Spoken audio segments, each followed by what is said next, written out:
Hi guys, Kai here and welcome back to another episode of the Matchday Live series. After a great win in midweek against Everton for Arsenal, 4-0 that one, we're hoping to repeat that today. We are the big favourites going into this one, and of course Bournemouth are not having a great season. Currently in the bottom three, in fact they are 19th place, so a place below Everton, who we beat as I mentioned. They do have this game, so if they do manage to beat Arsenal somehow, they will creep out of the bottom three. But as I said, Arsenal big favourites, especially being a home side, so the Emirates support will be helping Arsenal, of course, so hopefully it's going to be a bunch of goals. And speaking of goals, there's the first one for ourselves on FIFA 23, and it is Trossard who scores for the Arsenal. I think if Eddie Nketiah is fit, I know he's had an ankle problem as of late. I think if he's fit, he could start today.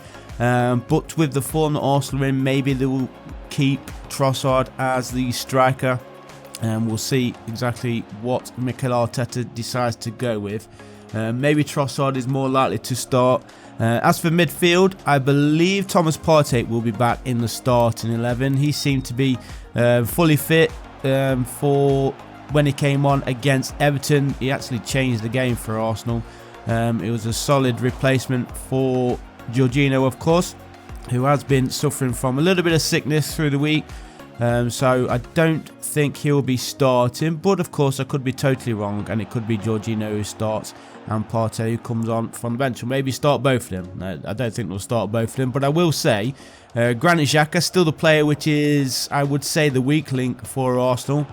A lot of people keep bigging him up, but he's given a lot of balls away. He frustrates me running forward as well. I'd prefer that to be somebody else, that's for sure. But there you can see Bournemouth have pulled a goal back here against Arsenal. FIFA 23 being FIFA 23, just dragging my defenders away from the attacker there for some reason. And Bournemouth there with Traore getting Bournemouth back onto level scoring. And obviously, he's been taken down there. Is that Zinchenko? We have got Zinchenko started at left back, of course. Tierney is seeming to be running out of favour at Arsenal. I think there could be a move on for Tierney at the end of the season. Oh, what a looping header that was. Gabriel. I did have him as one of my captains on Ultimate Champions as well in midweek. I was hoping he'd get a goal. Wasn't to be. But there he is, scoring for us today on FIFA 23. We'll take it. Maybe he'll get a goal this afternoon. It is a 3 p.m. kickoff. I think Manchester City are the early kickoff. I could be wrong with that, but by the time that this video is live, that game will be underway, and hopefully we can have Manchester City drop some points. I have no idea who they are up against. I've not actually checked the other fixtures of today, only this Arsenal one, of course, against Bournemouth. It'll be a big win, of course, as well for Arsenal, currently sitting top of the table, 5 points clear of Manchester City. So if we do win and City drop points, that will extend the gap at the top. But the main thing right now for Arsenal is just to continue on with winning. That's the important thing, and then it does not matter at all what Manchester City do as long as Arsenal do keep winning. Tottenham, they are into the top 4, but Newcastle United do have 2 games in hand of those, so if they win both of those games, they could go into the top 4 as well. Liverpool still chasing, Fulham, Brighton, Brentford not too far away. European places probably out of reach for Chelsea, who just are in terrible form right now. Haven't won a game in at least their last 5, losing the last 2. And let me just have a look. Newcastle United's form, they are without a win in the last 4. So Newcastle dropping a little bit as of late, drawing a bunch, lost their last one. So we'll see how they get on this weekend as well. But Bournemouth lost their last game. They did win the one before that. They've only lost 2 of the last 5. So it's trying to get back to some decent form. But we're really struggling. I think it's more goals, isn't it? Well, conceding. I think they've conceded the most goals this season, Bournemouth. So that's a good thing for Arsenal, especially with us being at home. We could go on and put at least 5 goals past Bournemouth. What are we saying, lads? 5 goals for Arsenal. We've got 2 so far here. We have conceded though. We would like a clean sheet this afternoon.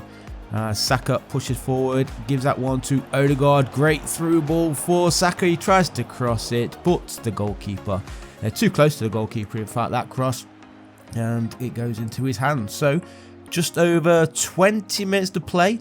It is Arsenal who lead 2-1. A nice through ball. Surely this is going to be number 3. It is. There we go. And it is Granit Xhaka, the guy who I was having a go at just a short time ago. He just frustrates me. I don't know what it is. He just frustrates me. His negative play. He just runs into positions where he just shouldn't be. He's so far forward. I know that's kind of where Arteta wants that role to be played now. But Granit Xhaka in that position just is not it for me. I think it's more of a role for Smith Rowe or a different kind of midfield, if I'm totally honest. Somebody just on the left of the attacking area and then can drop back when needed, especially into that left back role. But we'll see. We'll see how it goes. If he can get a goal today, obviously I'll be cheering him on. We are leading here 3-1, and right now it's Bournemouth who are trying to get themselves another late goal. You never know, if they do get one now, it leaves us 10 minutes for them to fight for a late equaliser. We don't want that to happen. But Aaron Ramsdale getting a good save there to keep Arsenal in front by 3-1. Oh, good play. He's going to get this cross in. Is he? Still charging forward on his own. Tried the back heel. Oh, that one's just going to roll out of play. It is going to be an Arsenal goal kick. But as you can see, 5 minutes remaining on the clock. A free kick here for Bournemouth. Win it. Oh, he has won it. Well played. Odegaard, he's got support, but he needs to keep running himself first. Goes for the long range through ball. Didn't work out for him. And Bournemouth have possession back. What a great chance that was to counter. Unfortunately, couldn't find the final ball, and now it's Bournemouth with a little bit of a counter themselves. Good interception there from Zinchenko. Now Smith Rowe. Can he find Saka? He cannot, and now the counter is on again. Oh, look what it's done. FIFA, what are you doing to me? FIFA 23, EA Sports dragged Gabriel, I think it was, away. Every time they played a through ball, your central defender just gets dragged away from the attacker and from the ball, so there's nothing much you can do. Watch his run, just carries on running to the left. Absolutely bonkers, but good finish in the end. Goalkeeper unable to keep it out. He did get a foot to it, but too much power in it, and it is Dominic Solanke who pulls another goal back for Bournemouth. But I don't think they're going to have enough time to get the equaliser. There's only a few seconds remaining, and now we just await the final whistle. Leave your score predictions in the comment section below, guys. I always try and look out for them. But there we go. Arsenal take the win here. 3 points in the bag. I hope you did enjoy it. Leave a like if you did. Subscribe to the channel if you haven't done so already. Can Arsenal get the win? I'm pretty confident today. So fingers crossed we have the 3 points at the end of the match. Thanks for watching, and I'll see you guys in the next one. Peace.